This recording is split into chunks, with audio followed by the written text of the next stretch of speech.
Muy buenos días a todos y bienvenidos a nuestra clase matutina. Estamos dando un curso de membresía y quiero decirles que dentro de las clases de membresía que hemos dado, la de hoy es una de las más importantes.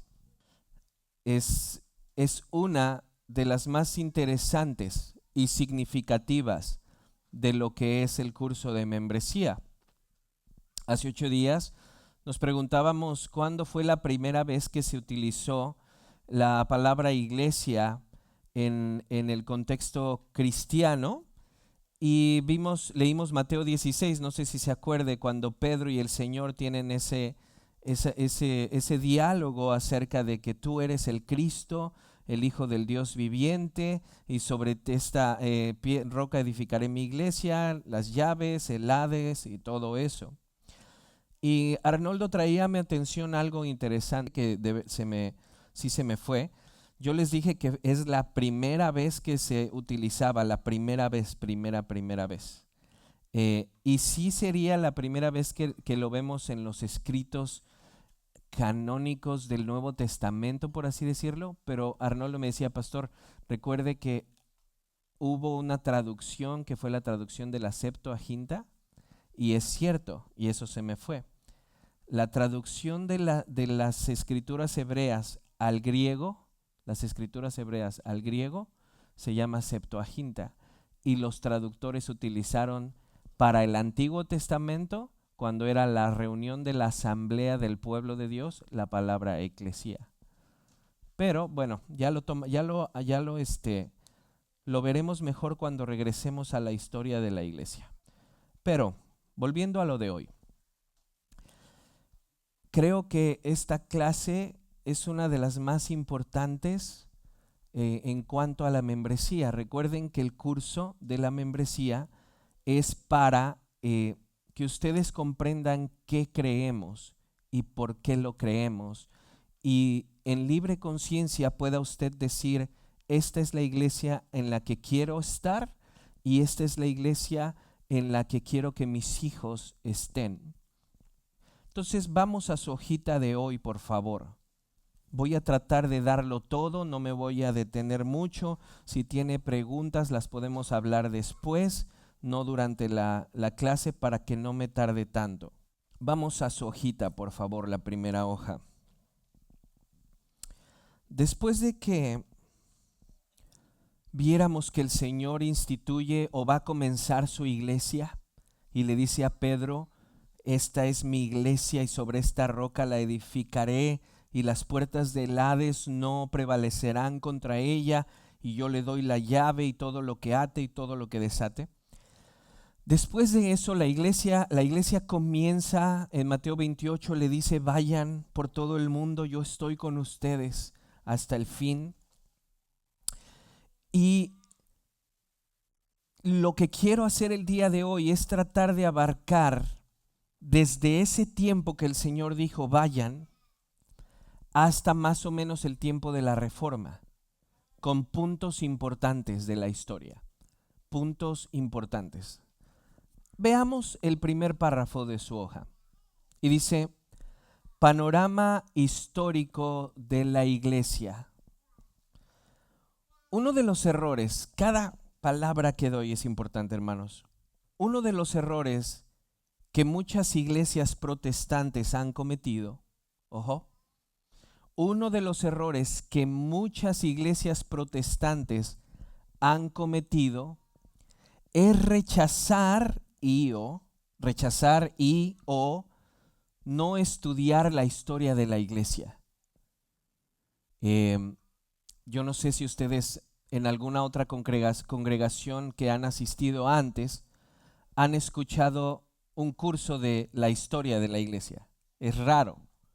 De hecho, la mayoría en las que yo he asistido nunca lo dan. Nadie ve eso. Veamos por qué creemos eso. Miren, uno de los errores que muchas de las iglesias protestantes han cometido es rechazar o no estudiar la historia de la iglesia. Vean, pues consideran que la iglesia del pasado es católica. refiriéndose a católica como la conocemos hoy en día, es decir, católica romana. Entonces, muchas iglesias dicen, no, la iglesia de antes era católica. Entonces yo no tengo nada que ver con ellos, no tengo por qué estudiar su historia. Muchas iglesias protestantes tienen ese pensamiento. Vean otra vez, no la estudian porque dicen es católica. Y es por esto que piensan que nosotros como protestantes no deberíamos estudiarla. Esta mentalidad, aunque no lo hagamos conscientemente, nos lleva a menospreciar la historia de la esposa de Jesús. Si tenemos esa mentalidad, aunque no lo hacemos conscientemente, estamos menospreciando la historia de la esposa del Señor. O sea, la iglesia no nació cuando Renova abrió, ¿sí? Ni la iglesia solo Renova. La iglesia es, hermanos, es vasta. Vean, por ejemplo, una de las materias más importantes que toda persona con acceso a educación tiene que cursar es la historia de su país. Sí, tú naces en México, entras a la primaria y ya en cierto grado te empiezan a dar historia. ¿Por qué? Porque quieren que estudies lo que pasó con tu nación. En nuestros países nos meten a la primaria y uno de los cursos que nos dan es la historia. Quieren que veamos cómo se fundó nuestra nación, cómo llegó a su independencia, todo eso. Miren, el ser expuesto a la historia les hará comprender sus raíces al ver cómo sus antepasados lucharon por su independencia y así valorar su libertad y sentirse orgullosos de ser parte de su nación. De esa misma manera, es nuestra responsabilidad estudiar la historia de nuestra comunidad. La iglesia del Señor no nació ayer. Esta fue revelada en aquella situación particular con Pedro, en Mateo 16. Y de ahí han pasado poco más de 2000 años de historia. Entonces, es entonces necesario que en este curso de membresía demos un panorama histórico de la iglesia hasta llegar al tiempo de la Reforma. Y así, ojo por qué lo hago, y así podamos comprender el por qué Renova se adhiere a una denominación o tradición reformada. Si yo no paso esto, Becky, si yo no paso esta parte, el día de mañana que les diga vamos a ver algún credo, van a decir, espérate, ¿qué es eso? ¿Sí? De repente aquí en la iglesia un día voy a decir algo y ustedes digan, espérame, ¿qué es eso? Si yo no explico esto, alguien se va a sacar de onda en algún momento. Entonces es demasiado importante, como repetía, creo que de las clases de membresía hoy es muy importante. ¿Por qué? Porque vamos así a saber por qué nos adherimos como iglesia a una tradición reformada. Una vez que hayamos terminado este panorama histórico, volveremos a Mateo 16 para ver algunos puntos importantes en cuanto a qué es eso de las llaves del reino, qué es eso de atar y desatar. Tiempo apostólico, primer subtítulo, tiempo apostólico.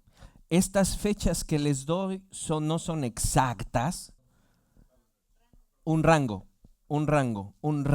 en el que puede caer este tiempo.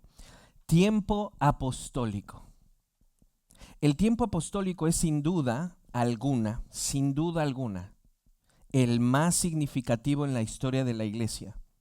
Una vez que el Señor Jesús es llevado al cielo, toca el turno de los apóstoles. Él se va.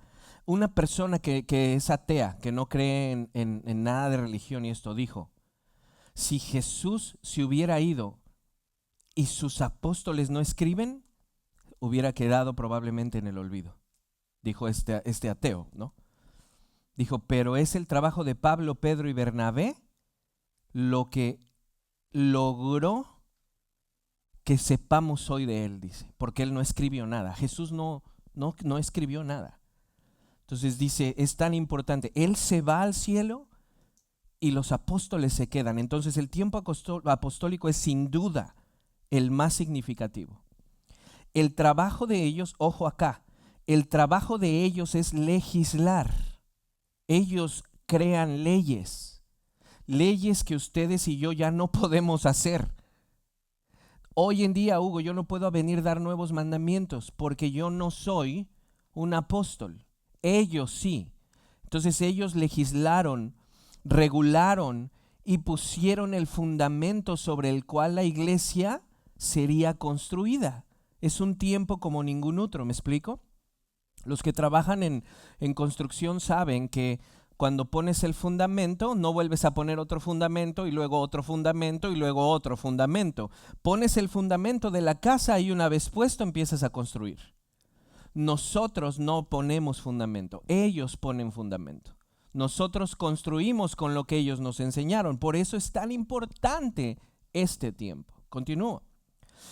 Para que nosotros podamos comprender qué es, ahí hay una cita bíblica, la leen, para que nosotros podamos comprender qué es lo que debemos y no debemos de hacer en esta nueva comunidad, debemos ir al fundador y a sus legisladores.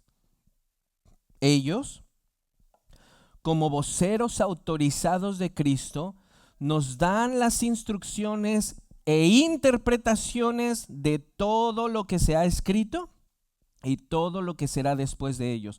Nosotros como creyentes ya no legislamos. Entonces, aquí, Iván, es muy importante notar que nosotros no creemos en esta congregación que haya apóstoles hoy. ¿Por qué, hermano Julio? Si hubiese apóstoles, estaría el canon abierto y cualquier apóstol podría, por autoridad de título, ir a cualquier iglesia y se tendría que obedecer. Y entonces tendríamos primera de Pancho. Y esa primera de Pancho tendría que regularnos a nosotros, porque es el poder autoritativo de la fundación. ¿Me explico, hermanos? Nosotros ya no legislamos, nosotros construimos en lo que ellos nos enseñaron. Ahora, los apóstoles son o fueron Pedro, Andrés, Jacobo, Juan, Felipe, Bartolomé, Tomás, Mateo, Santiago, Tadeo, Simón. ¿Ya vieron que hay dos Simones? Uno es Pedro y el otro es Simón. Yo un tiempo estuve confundido con eso, pero uno era Simón el Celote y otro es Simón Pedro. Matías, el que reemplazó a Judas, y por último el apóstol Pablo. Padres apostólicos. Esta temporada se puede denominar entre el 70, no denominar, pero eso, entre el 70 y el 200. Padres apostólicos. Juanca, ¿quiénes son los padres apostólicos? Chequen. Está el Señor Jesús, ¿verdad? El Señor Jesús es llevado al cielo y le toca a los apóstoles. Pero después, ¿qué pasa cuando los apóstoles van muriendo? Quedan sus discípulos. Y a esa temporada de los primeros discípulos de los apóstoles se le llama en la historia la temporada de los padres apostólicos. Padres apostólicos. Entonces, ya muere Pedro, pero se queda alguien más. Muere Pablo, pero se queda otro a cargo de las iglesias y ayudando. Vean esto. Y ese tiempo puede ser entre el 70 y el 200, como decía. Los padres apostólicos son básicamente los discípulos de los apóstoles, que los vieron, los conocieron, los escucharon, trabajaron con ellos. Entre ellos se encuentran, hermanos, los más famosos: Clemente de Roma, Policarpo de Esmirna, Ignacio de Antioquía. Estos son los tres más sobresalientes de ese tiempo. ¿Y por qué son sobresalientes? Porque tienen escritos. Timoteo hubiese sido enorme, Tito hubiese sido enorme, pero no tienen escritos. Pero ellos sí. Entonces tenemos algunas cosas importantes de ellos. Después del tiempo de los padres apostólicos, obviamente se va el Señor, se van los apóstoles y empiezan a morir los padres apostólicos. Después viene el tiempo de los conocidos o así llamados apologetas. Apologetas. Y eso, hermanos, abarca una temporada muy amplia.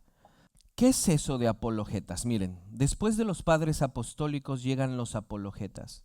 Estos hombres, ojo, son aquellos que se dedicaron a defender la fe, pero no solo la defendían, empezaban a sistematizar muchas de las doctrinas que prevalecen hasta hoy. Algunos de los más sobresalientes son, miren, Ireneo de León, Justino Mártir, Tertuliano, por si quieren nombres para sus hijos, Orígenes, Atanasio, los tres Capadocios, Gregorio Nacianceno, Gregorio Nacianceno, Gregorio de Niza y Basilio. Ellos son los tres Capadocios. Agustín de Hipona, entre otros. Estos hombres no perdían el tiempo como nosotros. No estaban en Instagram, no estaban en Facebook, no estaban en TikTok bailando mensadas. Ellos eran personas que se dedicaban al estudio y que gente venía y atacaba la fe y ellos tenían que responder. Tenían que responder con cosas coherentes, con sistematizar la Biblia. Ok, Jesús dice la Biblia que es desde la eternidad, pero ¿cómo lo explicamos? En este tiempo también, hermanos, hubo muchísima persecución. Y entre persecución y broncas ellos hacían teología. Ellos son los apologetas. Vean, dentro de esta temporada, hermanos, todo esto lo voy a ver mucho más detalladamente en la historia de la iglesia. No lo puedo ver aquí. Pero vamos a estudiar a Clemente, vamos a estudiar a Policarpo, vamos a estudiar a Ignacio, vamos a estudiar a Justino, Tertuliano, Orígenes. Vamos a verlos a cada uno y las obras que hicieron, pero eso no sé cuándo. Dios me preste vida. Estudiamos algunos. Ignacio for sure, Policarpo también, los vimos. Ya. Pero vamos a estudiar a los demás que son muy importantes, pero eso será en la historia de la iglesia. Hoy es curso de membresía. Y algunas iglesias protestantes, si no es que la mayoría, dicen, yo no tengo que estudiar eso es católico. No, es una mala comprensión. Es la historia de la esposa del Señor. Vean, dentro de esta temporada ocurren eventos muy importantes, pues se escriben, si gusta usted subrayar ahí, pues se escriben documentos que fueron la declaración de la fe católica. Ojo acá, porque aquí se puede alguien escamar. Pastor, ¿cómo que de la fe católica? Veamos. Antes de continuar, creo necesario explicar que el adjetivo católico o católica no se refiere a la Iglesia Católica Romana como la entendemos hoy, ¿sí? Sino que católico o católica se refiere a la Iglesia universal del Señor. Y ojo, ¿qué es lo que eso quería decir? Al utilizar el adjetivo católico, lo que se quería decir era que esta iglesia no estaba en una sola región o era compuesta de una sola etnia, sino que abarcaba en ese tiempo todo el imperio romano. Entonces, cuando se utiliza la palabra católica es para contrastar que ya no es solamente israelitas y judíos, sino que todos los demás. Y la palabra católica es básicamente el adjetivo en griego universal, que puede estar y está en todos lados, ¿sí? Eso no es católico romano, eso viene después. Entonces, mis hermanos, no debemos, me voy a adelantar mucho, pero en una manera muy correcta, los reformados serían verdaderos católicos. Personas que abrazan la teología correcta. Pero Roma nos ha quitado eso. Nos ha quitado lo que la historia demuestra que era nuestro, los creyentes de verdad. Bueno, no digo que en Roma no haya creyentes, pero ese es otro tema. Ojo, tengo que aclarar eso. ¿Para qué? Para que no diga, ¿cómo que ¿qué son? Ya nos vamos a... No, espérese. Se utilizaba católica no como hoy la entendemos, sino para decir católica es que abarca todo. Vean, hoy en día la iglesia abarca un territorio muchísimo mayor que el de aquel tiempo. Y es a esto que la historia hace referencia cuando se usa el adjetivo católico. La iglesia está en todo el mundo, no en un solo lugar, no en una sola región, no es de una sola nación, no es de un solo tipo de personas en el sentido de las etnias. Ahora, volviendo al tema de los apologetas. Cuando un movimiento herético se levantaba, la iglesia católica, ya sabemos que es católica, no la de Roma, sino todos los creyentes. La iglesia católica reaccionaba. Cuando un movimiento herético se levantaba, la iglesia católica reaccionaba escribiendo algún credo en el cual se refleja la fe universal. Y el que no creyera en el credo no pertenecía a la iglesia del Señor. ¿Se explica lo que digo ahí, hermanos? El credo más antiguo que tenemos, el credo más antiguo, es el credo llamado el credo de los apóstoles. No es porque lo escribieron los apóstoles, no es, sino que lo que quisieron hacer nuestros hermanos de ese tiempo fue decir, el credo de los apóstoles esto es lo que los apóstoles enseñaban. ¿Sí? Por eso se llama así, no que lo escribieron los apóstoles. Los escribieron nuestros pastores o hermanos de ese tiempo que se reunían, no solo los de Roma, Antioquía, Alejandría, de muchos lugares, y dijeron, se está levantando una herejía, necesitamos unirnos, iglesia, porque en ese tiempo el cristianismo no estaba en México, solo estaba en el Imperio Romano. Necesitamos unirnos y combatirlo. ¿Y cómo lo hacemos? Reunámonos, leamos las escrituras, veamos ciertas cosas y hagamos un documento legal que refleje nuestra fe. Pero siempre su herramienta fue la escritura para poder sacar sus credos. ¿Me explico? Vean, pónganme el primer credo en la tele, por favor. Vamos a leerlo. Bueno, lo leo yo para ustedes, usted lo lee en su mente. Esto fue lo que cantó usted hace un momento. Básicamente, vean. Creo en Dios Padre Todopoderoso. Este es el credo de los apóstoles. Vienen, se unen y lo escriben y dicen, esta es nuestra fe. Creo en Dios Padre Todopoderoso, Creador del cielo y de la tierra, y en Jesucristo su único Hijo, Señor nuestro, que fue concebido del Espíritu Santo. ¿Se dan cuenta que cada línea es una doctrina? Y cada línea es para atacar algo que se estaba levantando en ese tiempo. Que fue concebido del Espíritu Santo, nació de la Virgen María, padeció bajo el poder de Poncio Pilato, fue crucificado, muerto y sepultado, descendió a los infiernos, algunas variantes dicen descendió al sepulcro, al tercer día resucitó de entre los muertos, ascendió a los cielos y está sentado a la diestra de Dios Padre Todopoderoso. De allí ha de venir a juzgar a vivos y muertos. Creo en el Espíritu Santo, la Santa Iglesia Católica, no romana, sino católica, la comunión de los santos, el perdón de los pecados, la resurrección del cuerpo, la vida eterna. Amén. Entonces, la iglesia se reúne, hace esto y dice, no me salgan con cuentos, esto es la fe. ¿Van conmigo? Este es el primero, sigo leyendo. La iglesia formuló este credo para poder, no tenemos una fecha de cuándo se escribió pero nació por ahí del 100 en adelante. Entre el 100 y el 200 sale el credo apostólico en algún lugar.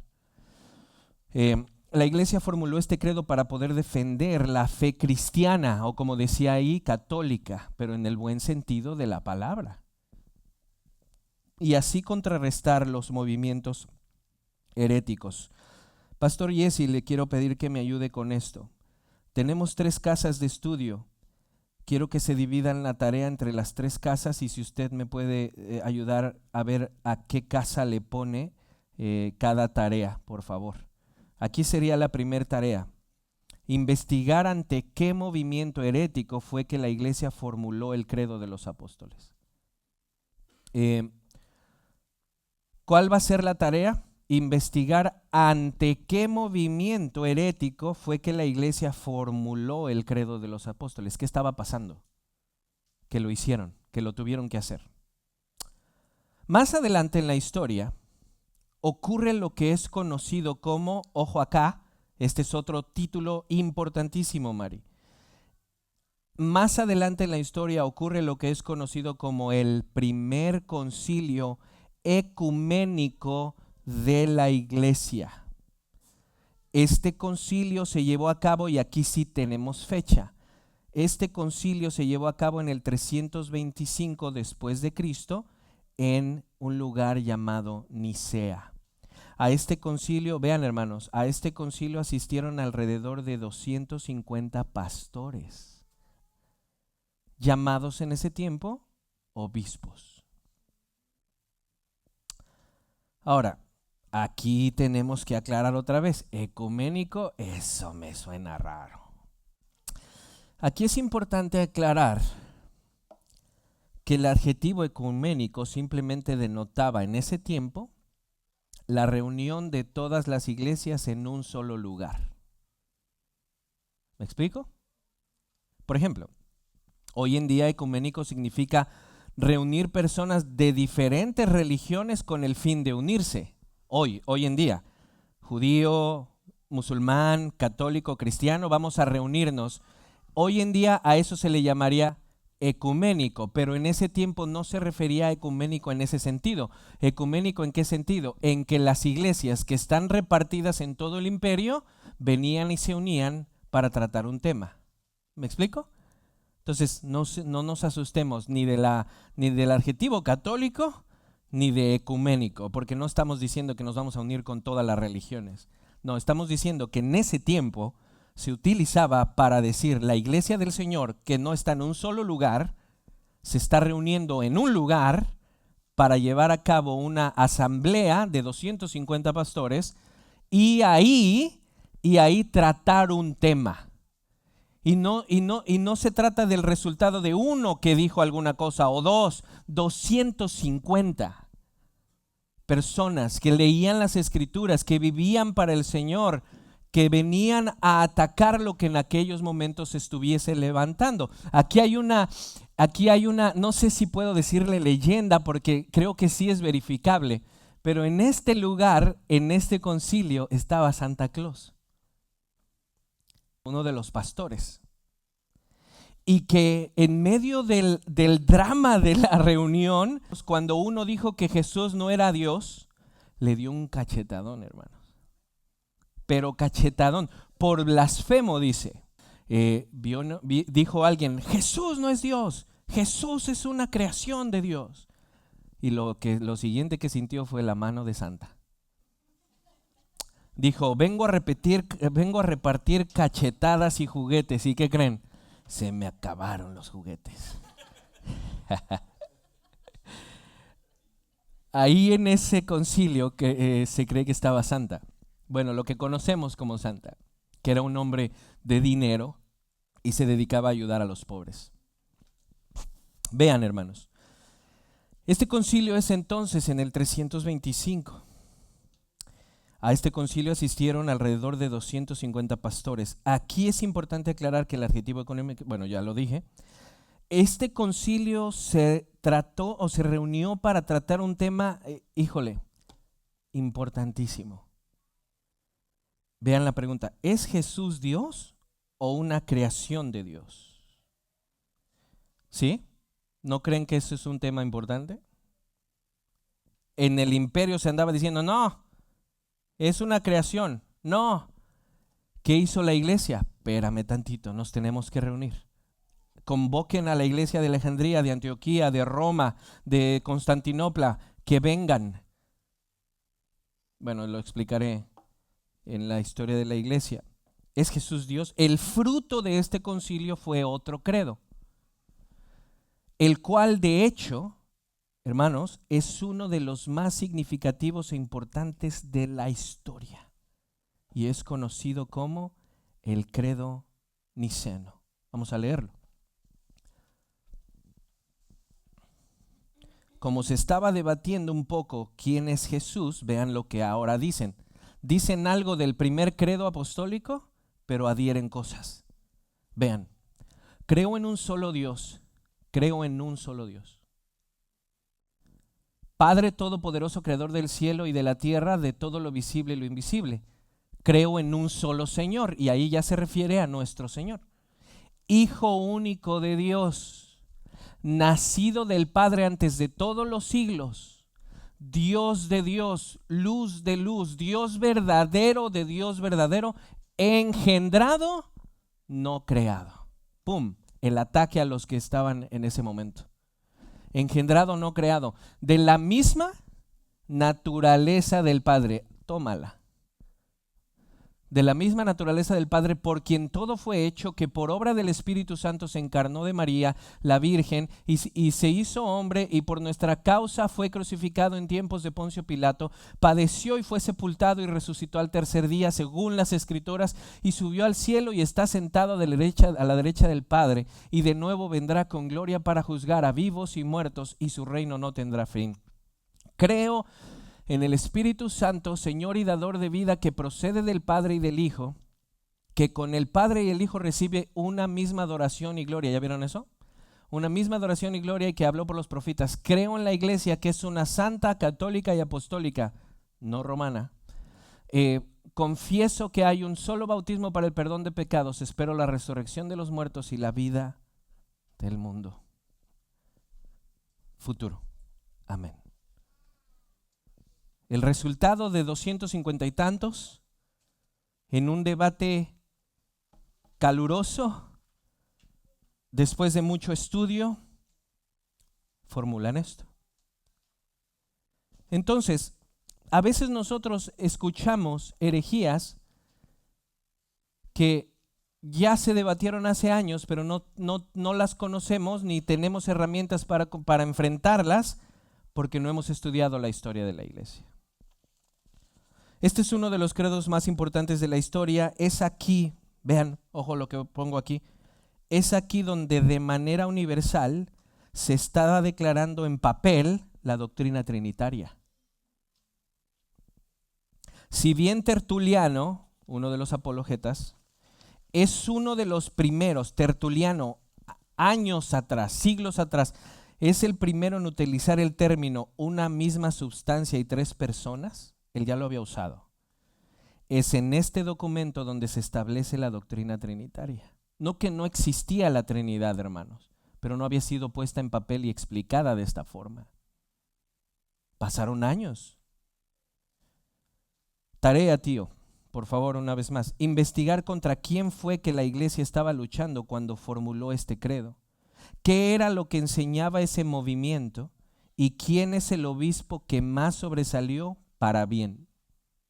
¿Quién defendió la Trinidad? El siguiente concilio ecuménico, ya sabemos qué es concilio, ya sabemos qué es ecuménico. Se llevó a cabo en Constantinopla en el 381 después de Cristo. Este concilio reafirmó el credo niceno, puesto que la controversia acerca de la Trinidad y la persona de Cristo continuaba. Hermanos, era un rollo, era una bronca. Y no solamente, hermanos, no solamente entre la iglesia, aquí el poder imperial estaba envuelto, los emperadores. Ya lo veremos. El nombre de este credo del 381 es Niceno-Constantinopolitano. A ver, díganlo. Niceno-Constantinopolitano. Este es. ¿Por qué se llama así? Porque está reafirmando lo que se vio en Nicea y ahora es en Constantinopla. Niceno-Constantinopolitano. A ver, Yema, di. Constantinopolitano. Vean lo que dice, me lo pueden poner por favor. Es muy similar al niceno, es muy similar. Creo en un solo Dios, Padre Todopoderoso, Creador del cielo y de la tierra, de todo lo visible e invisible. Creo en un solo Señor, Jesucristo, Hijo único de Dios, nacido del Padre antes de todos los siglos, Dios de luz, Dios de Dios, luz de luz, Dios verdadero de Dios verdadero, engendrado, no creado, de la misma naturaleza del Padre, por quien todo fue hecho, que por nosotros los hombres y por nuestra salvación bajó del cielo, y por la obra del Espíritu Santo se encarnó de María, la Virgen, y se hizo hombre, y por nuestra causa fue crucificado en tiempos de Poncio Pilato, padeció y fue sepultado y resucitó al tercer día según las Santas Escrituras. Creo que es prácticamente lo mismo, hermanos. Probablemente, Arnoldo, ayúdame, maybe. Probablemente este es el credo constantinopolitano y el que les puse la vez pasada es también el credo constantinopolitano, porque el credo de Nicea, ya me acordé, el credo de Nicea no había adherido lo de aquí abajo, miren, lo de Señor desde aquí hasta acá abajo. El credo de Nicea terminaba en creo en el Espíritu Santo. Ok, hacemos esa aclaración. El credo de Nicea del 325 terminaba en creo del Espíritu Santo, porque en el 381, ya recordé, es donde se adhiere ya más acerca del Espíritu Santo y más acerca de la iglesia. Es solo esa salvedad. Continuemos, porque quiero terminar la clase hoy. El reflejo de este credo es la fe católica. Ya no se asusta, ¿verdad? El reflejo de este credo es la fe universal, católica, en el sentido correcto de la palabra. Teólogos de diferentes regiones del imperio se reunían para lograr combatir las herejías. Debemos apreciar la teología que nuestros hermanos de antaño hicieron. Otra tarea, tío. ¿Quiénes fueron los 3 capadocios y quién fue Macrina? ¿Quiénes fueron los 3 capadocios y quién fue Macrina? Nombre para niñas si quieren, Macrina. Macri, ¿ya está la comida? En estos 2 concilios el debate fue de cierta manera sobre la Trinidad, enfocado en Cristo. Una vez definidos estos credos, surgió la cuestión. Ojo, ya se había hablado, el Hijo es de la misma sustancia. Ok, ya lo aceptamos. Bueno, hubo un grupo que nunca lo aceptó. Hasta hoy. Ahí andan en la esquina. Los testigos de Jehová están en este sentido, en el sentido de que no aceptan que el Señor es Dios, sino una creación de Dios, el arcángel Miguel encarnado, basically. Entonces, si supiéramos esto, podríamos contestarles con esto. Sigo. Ya se había aceptado, Jesús es de la misma sustancia del Padre. Good. Vamos, iglesia, seguimos avanzando. Pero ahora, ¿qué creen? Surge otra. Ok, es de la misma. Pero ahora, ¿cómo es que Cristo puede ser Dios y puede ser hombre? ¿Y era Jesús una mezcla divina humana o de qué estamos hablando? ¿Era más divino que humano, más humano que divino? ¿Híbrido? Sí, algunos podrían decir eso. ¿Era híbrido? Porque si era híbrido, entonces no es completamente Dios ni completamente humano, es half and half. ¿Sí? Y esas definiciones eran importantes, muy importantes. Cuando se trata de hablar de Dios, son importantes. Si era de uno, pues soy half Mexican, half no sé qué. Pero el Señor, no se puede tratar su divinidad y su humanidad de una forma muy superficial. Esto llevó a que la iglesia tuviera un tercer concilio en el 431 después de Cristo. Este concilio es conocido como el concilio de Éfeso. El siguiente concilio, el 431. Después hubo otro concilio que se llevó a cabo en Calcedonia en el 451. Se me olvidó ponerlas en negrita. ¿Por qué les doy 431 y 451 juntos? Porque de esos dos nace lo que viene. El tema continuó siendo el mismo en Calcedonia, puesto que hubo mucha oposición en el concilio de Éfeso. Como resultado de estos dos concilios se creó un documento conocido como la definición de Calcedonia. ¿Qué es eso? ¿Quién es Jesús? ¿Quién es Jesús y cómo lo podemos explicar? Entonces, de ahí nace esto, hermanos. Nosotros, entonces, siguiendo a los santos padres, todos en común consentimiento, de común consentimiento, enseñamos a los hombres a confesar a uno y el mismo Hijo, nuestro Señor Jesucristo, el mismo perfecto en deidad y también perfecto en humanidad, verdadero Dios y verdadero hombre, de cuerpo y alma racional, consustancial con el Padre, misma substancia, de acuerdo a la deidad, y consustancial con nosotros, de acuerdo a la humanidad, en todas las cosas como nosotros, pero sin pecado, engendrado del Padre antes de todas las edades, de acuerdo a la deidad, y en estos postreros días para nosotros y por nuestra salvación, nacido de la Virgen María, de acuerdo a la humanidad. Uno y el mismo Cristo, Hijo Señor, no es Hijo, Señor, unigénito, para ser reconocido en dos naturalezas inconfundibles, incambiables, indivisibles, inseparables por ningún medio de distinción de naturalezas. Por ningún medio de distinción de naturalezas desaparece por la unión. Más bien es preservada la propiedad de cada naturaleza y concurrentes en una persona y una sustancia, no partida ni dividida en dos personas, sino uno y el mismo. Hijo y unigénito Dios, la palabra, el Señor Jesucristo, como los profetas desde el principio lo han declarado con respecto a Él y como el Señor Jesucristo mismo nos lo ha enseñado, y el credo de los santos padres que nos ha sido dado. Esta es la definición de Calcedonia. En todo eso hay teología a morir, hermanos. Cada palabra. Hermanos, por una letra se estaban peleando. Por una letra. Pero vale la pena porque esa letra hacía la diferencia si el Señor era de la misma substancia o naturaleza que el Padre o no. Una letra. Continúo. En nuestros días es imposible apreciar, valorar y comprender lo importante que eran estas definiciones y credos. Tomó años de estudios, y no de uno o dos pastores, teólogos, sino de cientos de hombres que, como coloquialmente se dice, quemaron sus pestañas para lograr estos credos y definiciones. Tarea, tío. ¿Qué fue el nestorianismo? Los siguientes dos concilios se llevaron a cabo en el 553 y el 680. El tema aquí fue acerca de la voluntad de Dios, de la voluntad de Cristo, en los otros dos, de la voluntad de Cristo. Decían, ok, ya entendimos que es verdadero Dios y verdadero hombre. ¿Cuántas voluntades tiene? La voluntad divina se peleaba con la carnal cuando estaba en la cruz. La voluntad divina quería y la voluntad humana no. ¿Cómo? Y empiezan otra vez.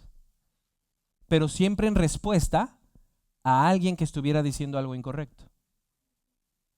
Entonces, miren esto, lo que les pongo.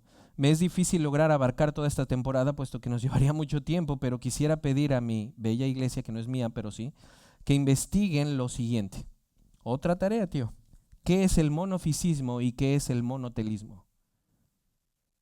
Esto ayudará a comprender el tema que se llevó a cabo en estos dos concilios. El último concilio, que es generalmente reconocido por las iglesias reformadas, es el concilio de Nicea II, que se llevó a cabo en el 787. Vean cuál era el tema ahora. El tema de este concilio fue acerca de las imágenes en ese tiempo. Algunos defendían el uso de las imágenes, pero vean cómo, porque a veces tenemos una mala concepción de algunas cosas. Vean, algunos defendían el uso de las imágenes en la iglesia no tanto con el fin de adorarlas, ojo, sino como un medio para poder ayudar a creyentes que no sabían leer ni escribir. Entonces, Ellos decían que a través de una imagen o pintura podían expresar y explicar algún escenario bíblico. En ese tiempo la gente no sabía escribir ni leer. Entonces, si tú pintabas una cena del Señor, podías decir, mira, esto pasó. ¿Sí? Es un ejemplo solamente. Entonces, no era de que iban y se postraban para adorar imágenes. Algunos y algunas imágenes eran utilizadas como un ejemplo para la mayoría del pueblo que no sabía leer ni escribir. En algunos lugares ni siquiera literatura tenían. Entonces, ¿qué decían? Con una pintura, con una imagen, con una escultura. Desafortunadamente sí hubo muchos que se desviaron y adoraron. Sigo. Un medio, ellos decían que a través de una imagen se podía explicar. A estas personas que defendían el uso de las imágenes en la iglesia se les llamó iconolatras, pero en forma despectiva, adoradores de imágenes. ¿Sí? Cuando algunos esa no era su intención. Como probablemente alguno de aquí tenga una fotografía de la Santa Cena o algo y no la están adorando en la casa. Es algo así, ¿no? Pero estaban los del otro lado. Por el otro lado existían los que se oponían a toda imagen o escultura, a tal grado que comenzaron un movimiento de andar por las iglesias y romper imágenes, a quebrar todo. Pero por ese énfasis, mis hermanos, muchas veces en el buen sentido, vean lo que ellos decían, existían a tal grado que comenzaron a destrozar toda imagen en las iglesias. A estos se les denominó iconoclastas, como aplastantes de íconos. Pero yo entiendo el furor de ellos porque decían, los mandamientos dicen no te harás imagen. Y hemos llenado las iglesias de imágenes, le hacen. No, seremos lo más puros posibles. Y yo entiendo eso. Creo que no fue la mejor forma, pero yo entiendo eso. Por el otro lado entiendo a los iconólatras para poder explicar a alguien. Ahora, repito, hermanos, sí hubo muchos que la regaron. Por ahí del 300 empezaron algunos a venerar mucho a los que habían dado su vida por el evangelio. Entonces, al punto de que algunos en algún punto de la historia empezaron a ir a querer desenterrar los huesos de tal mártir. ¿Para qué? Para que cuando fuera la Santa Cena o la comunión pudieran tener por lo menos los huesos y decir gracias, Señor, por el hermano que dio su vida por nosotros, para que no nos agarrara, algo así. Pero eso empezó a desviarse hasta la adoración y veneración de una forma muy crazy. ¿Hubo muchos aciertos en la historia? Muchos. ¿Hubo muchos errores? Muchos. Ya no eran los apóstoles. Los apóstoles no tuvieron error por quién eran, pero los que vamos construyendo podemos cometer errores en nuestra teología. Este es un breve resumen de los 7 concilios ecuménicos de los primeros 8 siglos de la iglesia. Ahora bien, ¿por qué estamos viendo todo esto en una clase de membresía? ¿Para qué trae usted estas cosas que yo estoy durmiéndome? ¿Qué? La respuesta es porque como iglesia reformada, ojo, importante, como iglesia reformada, aceptamos y abrazamos la herencia de por lo menos los primeros 6 concilios. Incluso como parte de nuestra doctrina, ojo, como parte de nuestra doctrina, de vez en cuando recitaremos algunos de estos credos en nuestros servicios. Por ejemplo, cuando pasa uno de los hermanos a leer un versículo, un proverbio, un salmo, de repente tío Jesse va a decir, hermanos, leamos el credo apostólico. Y la persona que llegue por primera vez va a decir, espérate, ¿es la San Pedro? No, es una iglesia reformada que abraza la historia de la iglesia, todo lo bueno que hubo en la iglesia. Porque Esto, hermanos, nos conecta a 2000 años de historia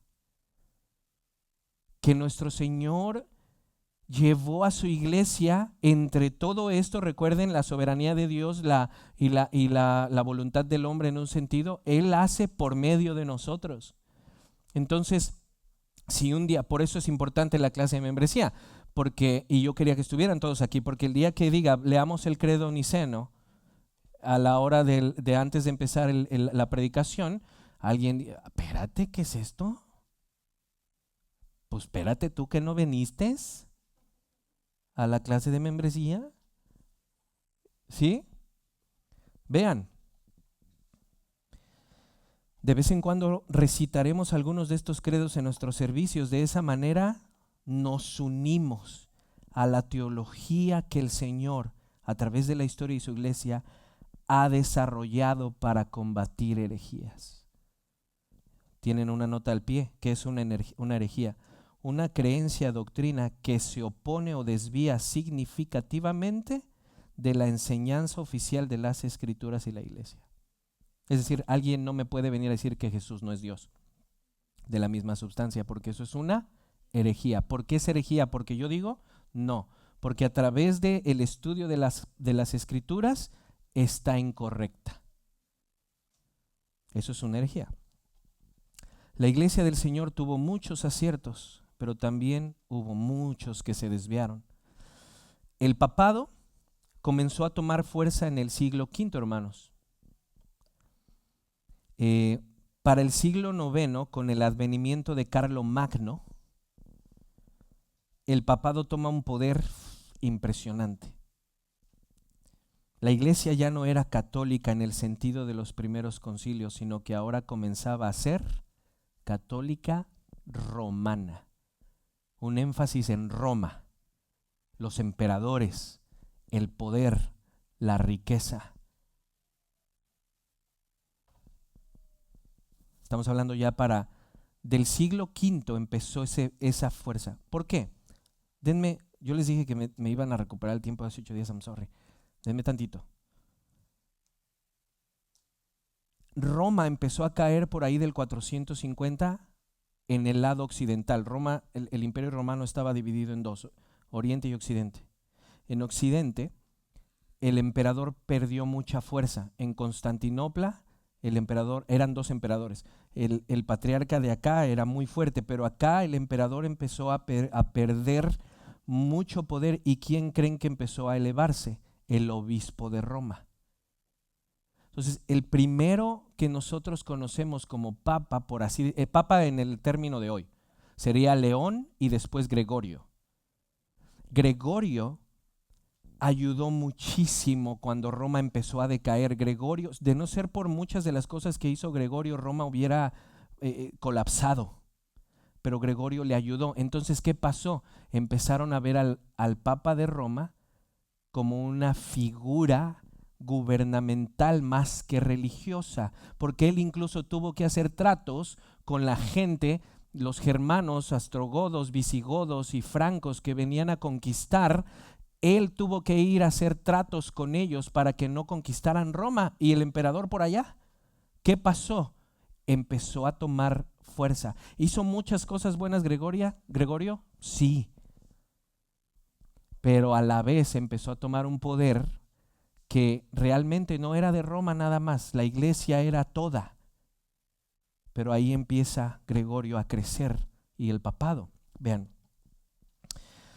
la iglesia ya no era católica en el sentido de los primeros concilios, sino que ahora comenzaba a ser católica romana. Gregorio el Grande, quien podríamos decir que fue el primer papa, ya se les decía papa antes, pero no solo a los de Roma, a otros también. Y era solamente un sustantivo o adjetivo de cariño, papá, una persona que cuida.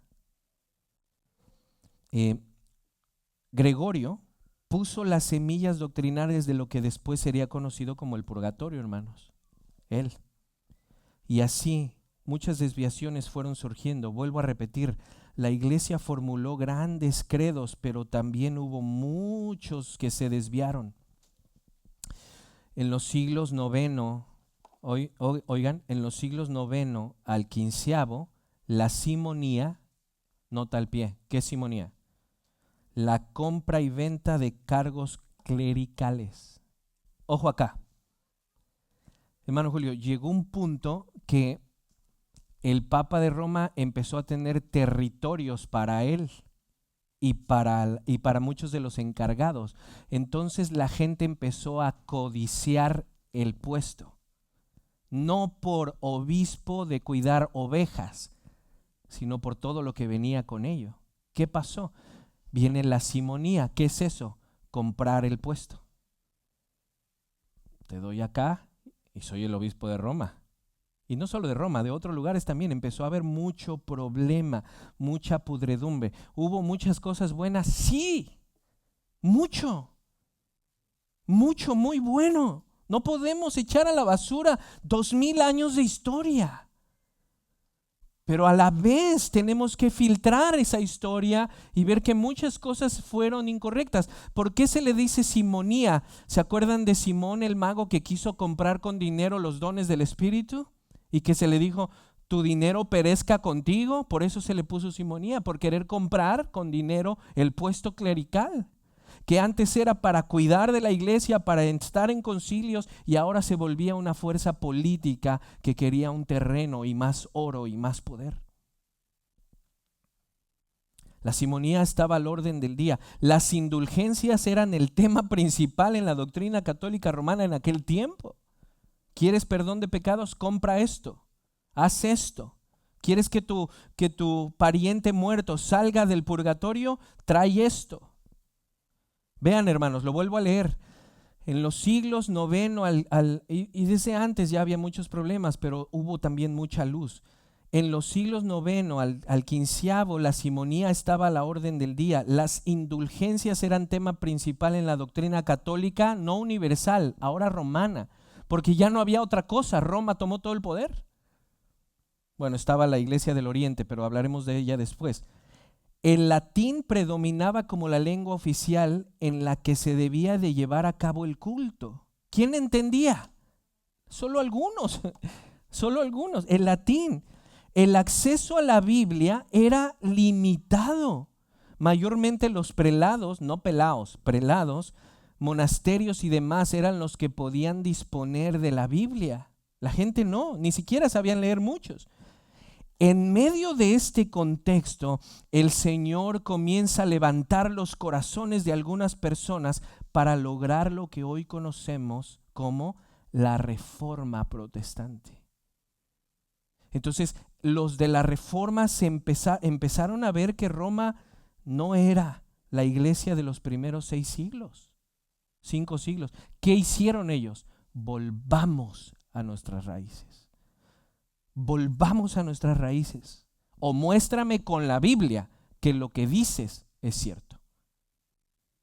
Eso fue lo que hizo Martín Lutero cuando puso las 95 tesis en esa puerta de la ciudad de Wittenberg. Las 95 tesis eran para decir, debatamos, como los concilios anteriores, vengan, hablemos, ¿cómo que con una indulgencia puedes sacar a tu pariente y sin arrepentimiento y sin pedir perdón y sin nada? A ver, debatamos. Pero no lo aceptaron. Martín llegó y antes de Martín hubo otros. Por ejemplo, uno que quiso traducir la Biblia del latín al inglés y lo quemaron. Entre muchas otras cosas, hermanos. Entonces, en este tiempo de la Reforma, el Señor levanta corazones y dice, volvamos a nuestras raíces. Por eso, entonces, un reformado es católico, pero en el buen sentido de la palabra.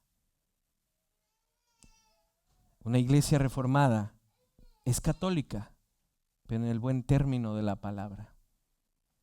Trataremos este tema de la Reforma Protestante en nuestra siguiente clase y de esa manera llegaremos a la tradición reformada a la cual se adhieren la Iglesia Renova. ¿Nos adherimos a los concilios? Sí. ¿Creemos en los credos? Sí. Claro, porque son bíblicos. Pero no nos adherimos a todo lo incorrecto que vimos que Roma empezó a hacer. ahí es donde nacemos los protestantes. Creo que es oportuno terminar esta sección con las palabras de Justo González en su libro Historia del Cristianismo. Vean lo que escribe él. Está un poco fancy como lo dice. Vean, el lector probablemente se sorprenderá al saber, él escribió un libro de toda la historia de la iglesia. El lector probablemente se sorprenderá al saber que yo considero este libro como autobiográfico, en gran medida, dice él. Pero él es una persona que todavía, sí creo que está vivo. Entonces, ¿cómo va a ser la historia de la iglesia una autobiografía? Dice él. ¿Cómo? Vean lo que dice. Es así, ante todo, porque como dijo Ortega y Gasset, cada generación se levanta sobre los hombros de la anterior, como acróbatas de una vasta pirámide humana, de modo que relatar la historia de aquellos de quienes somos herederos es escribir un prefacio extenso a nuestra propia historia. Sí, Renova abrió hace poco, pero la Iglesia del Señor no. La Iglesia del Señor tiene miles de años haciendo teología, y Renova, como protestante reformado, se adhiere a la teología correcta que ha estado por años. Y entonces no solamente nos adherimos a la teología correcta que ha estado por años, ahora, ¿a qué tradición reformada protestante nos adherimos? Eso lo veremos. Gracias por aguantar.